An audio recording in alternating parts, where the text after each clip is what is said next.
¿Cómo encaras tú, Arantxa? Oye, yo llevo 17, ¿tú? 17 llevas. Tú. ¿Ahora? Ya, tú, ¿Nagore? Ahora mejor. ¿Nagore? Puede ser. Tú, ¿se nos chapote? No sé si con dignidad de la lucha obrera te refieres a los ataques que han sufrido compañeros de los sindicatos ayer en sus sedes. A ver si empezamos a respetar el trabajo de los sindicatos, de los compañeros que estamos partiéndonos la cara por defender los derechos del conjunto de los trabajadores. Y dale, que no como carne, da igual la circunstancia. ¡Hijo de...! ¡Así que da igual! ¿Y si una vida dependiera de ello? ¿Entonces te comes la loncha de jamón, sí o no? Vamos, ¿cómo me va a depender una vida de si yo...? ¡Aita, qué haces! ¡Cómete el jamón, bastardo! ¡O me cargo a la Muna Remedios, lo juro por Dios! Vale. Lo como. ¿Eh? Ve.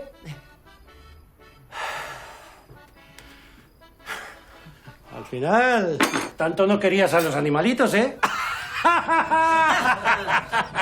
Jon, ya te vale. Yo pensaba que tenías principios. Maitane, presa daukat. Esango didazu zer gertatzen den. Kartzelatik deitu dute. Zuen aita da. Zer gertatzen zaio? Egun batzuk zeramatzan sukararekin eta ospitalera eraman dute. Ziurratzesten ari dela zerbait ihes egiteko. Ingresatuta dago. Pneumonia dauka.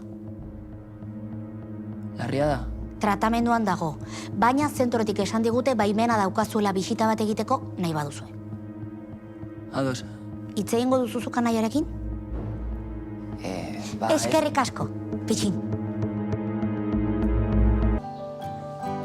Aurkitzenen induzulako hain urduri jarri zinenean, zuek zerbait egin zidala uste zenuen.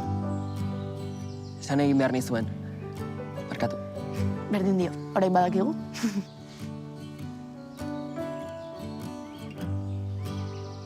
Alaia, ni... zerbait gertatuko balitzaizu, enioke neure buruari barkatuko. Elkarrekin gaude, ez da zer gertatuko. Hace mucho que Juan, Jorge y Simón llevan mucho tiempo muertos. Nadie se acuerda de ellos, solo cuando se habla de Menchaca. Y cuando cuento esto, la respuesta suele ser... Pero háblame de lo que pasó después. Porque... Zure deia mobilen, ta oinartu gabe.